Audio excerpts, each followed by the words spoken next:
In this video we're going to talk about emotional well-being, and also almost the flip side of that is when children can start presenting with behaviour where they're trying to communicate something to the people around them.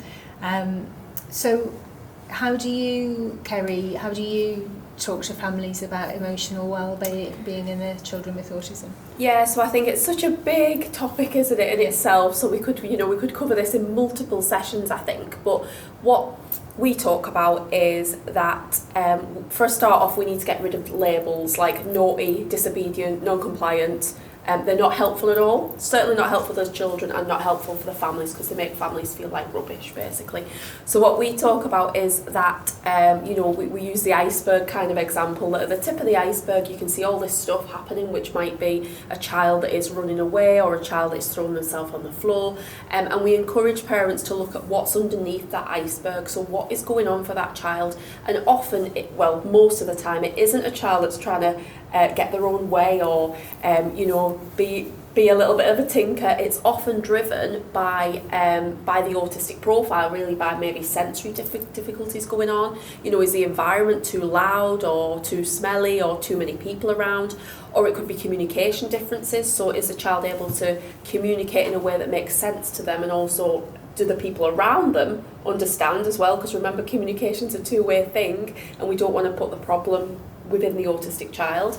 And also then we think about all other differences that autistic children have. So difficulties with emotional regulation, for example, difficulties maybe with understanding those feelings that you get. So when I'm getting anxious, I get a little feeling in my tummy, and that tells me that I'm getting a bit stressed, and I will do something about that and make myself feel better.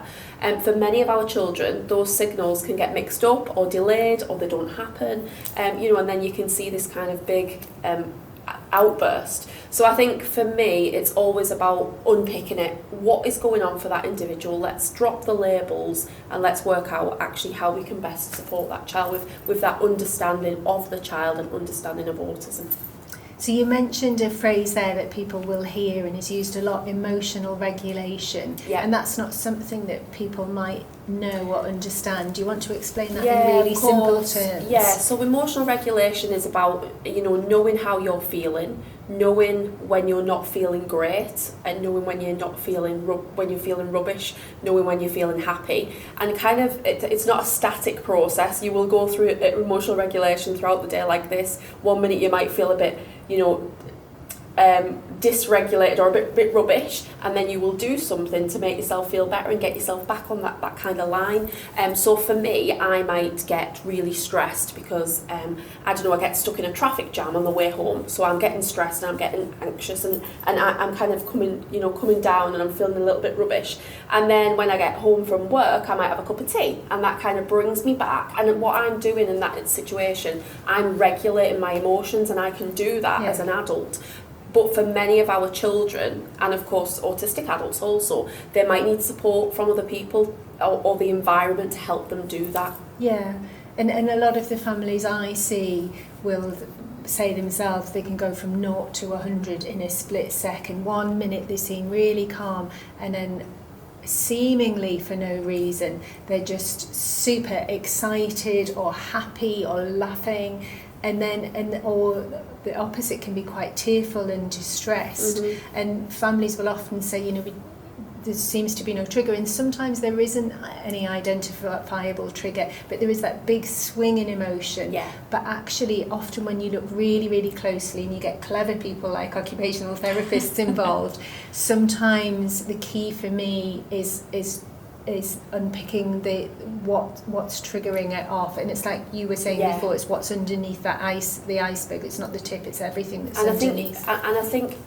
as well, Helen, it can be the tiniest of things, particularly from a sensory perspective, that we've never picked up on. Yes. So, the fact that somebody's clicking the pen over and over again in that busy classroom might be problematic for one of our children, but we might not even notice it. So I think it's about actually trying to see the world through through the child's eyes, which I appreciate is really difficult. And I think for families, it sometimes can be really hard to find that trigger point because behaviour is complex. And there's other things at play when we're looking at emotional well-being. There's, how is the child feeling that day? Are there other historic factors involved? So it is complex, but I think what I would say to families is if you can seek support from other places to help you sometimes unpick that, because sometimes when you're in it you can't always see it. So if you can take a step back and look at it from a little bit of a distance, that in itself can be useful. You can't be objective with your own children. You sometimes do, you're absolutely right, need somebody from outside saying, oh, doesn't this happen every time you do this? Isn't that what? And it's kind of really obvious to somebody coming in with a fresh pair of eyes, but not to you when you're living it every day. Yeah. And that brings us on very nicely to your role, Alice, as occupational therapist. Obviously that's very wide, but you do have input and helpful advice and support around behaviour, don't you? And do your sensory work. Yes, absolutely, and it's a real key part of our role as occupational therapy, working with both mental and physical health, and understanding how the two are intrinsically linked, and how a child presents. So kind of going back to behaviour, we can learn a lot about how a child understands and interprets their world through behaviour. So sometimes, as Kerry said, just taking a step back and just observing and looking how your child interacts with the world, how they respond to you or respond to something in their environment, and responding to internal bodily senses as well, that that perception of pain or hunger are detected through a sense called interoception. So it's about understanding what's going on inside of our bodies, and some children have real difficulty, or not necessarily children with autism can have real difficulty with understanding what's going on inside their bodies, and ultimately that can influence how they feel and how they behave and outwardly interact with the world. And really, as an OT, it's really important that we look at what a child is able to do, that they need to be able to do, but also what they want to do. And, are they able to process all of the sensory information around them and kind of make sense of it and ignore certain things to be able to concentrate on something that's important to them, that's really motivating to them. And thinking that if we're not able to engage in the things that we want to do and need to do, then that can start to have an impact on us emotionally, and the impact on our well-being long term. And I think developmentally long term, it's really important that we support children with autism to understand their needs. Kind of talking about the other video around when we're talking about how we explain what it means to have autism to our children, that we equip them with good coping strategies as they get older to deal with the difficulties or the differences that they experience, whether it is around accessing the classroom or trying a new food or having their teeth brushed, for example. And when we kind of start talking about it more from a sensory point of view, like I've mentioned it before, everybody experiences the world slightly differently. Sensory processing is a spectrum, and for our children with autism, it could be that they are experiencing the world just a little bit more differently than everyone else. So it impacts the way that they can grow and develop. And if we do have some sensory difficulties or differences, and we are perhaps very sensitive to different types of sensory stimuli, or under-responsive, which means that we have to seek out lots of additional sensory input to get ourselves into that calm and alert state, so on that level that Kerry was talking about before, if we can't do that, if we can't engage in the things we need to do from a sensory point of view to make us feel good about ourselves and okay, it can cause the body to go into a stress state, and it can kick in the survival response. So you may have some challenging behaviour related to sensory differences because it causes the child to go into a stress response. And it's really important to recognise that that's not a conscious decision that's happening there. And a lot of the behaviour will be an unconsciously driven survival response. Okay, and some of you may be able to relate to some of the behaviour you've observed.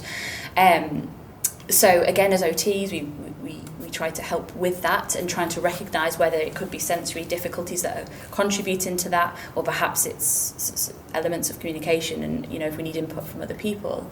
Yeah, so often the child is trying to communicate something through their behaviour. Yeah, if they're lying on the floor crying, they may not have the words to express that, I'm finding this overwhelming, or this particular environment's too much, but they're trying to communicate rather than seeing it as difficult, challenging behaviour, trying to think what are they trying to communicate. Mm-hmm. I think sometimes occasionally see is families will, there'll be lots of things they're trying to work on with their child, and they'll sometimes say things like, every time we go into Morrison's we get this.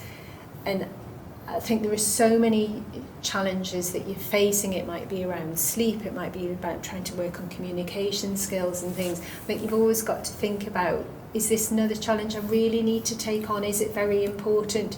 And actually, do I need to take them into Morrison's? Isn't that something we could actually, it's obviously very difficult for the child.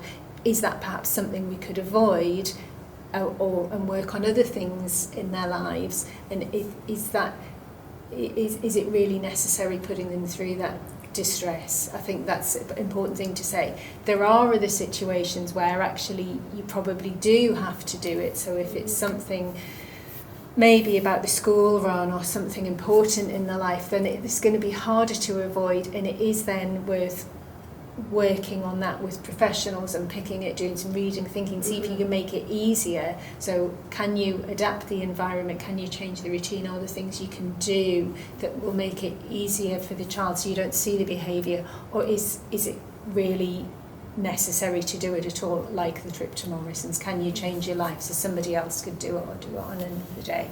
And that's, I think, that it's a balance, isn't it, about wanting your child to make progress, working with things, but also maintaining your sanity, family life, and the acceptable levels of challenge to that child as well. Mm-hmm. So for me, it's often about hitting a balance. Is this important enough, or do we need to rethink things around? Yeah. And I think, as Helen kind of mentioned there as well, it's really important to recognise how you're feeling as a parent as well. Then that when your child is or may have some challenging behaviour or engaging in some behaviour that worries you, that you can easily go into that stress response as well. Very much. And especially when things, if you're going through a difficult period and there could be, you're having a bad day after bad day, that just be aware of that, and that it's important to seek support from maybe other parents or charitable organisations out there to help you with your journey.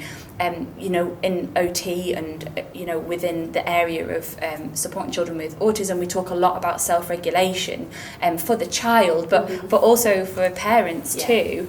And actually what it's really important to remember is that we are social beings, and that nobody ever can self-regulate on their own, that we do rely on each other. I think everybody can relate to that. And so just kind of thinking about that from a personal, from a parent's point of view, and also for your child, that we would never expect one individual to self-regulate all by themselves, that everybody does need support.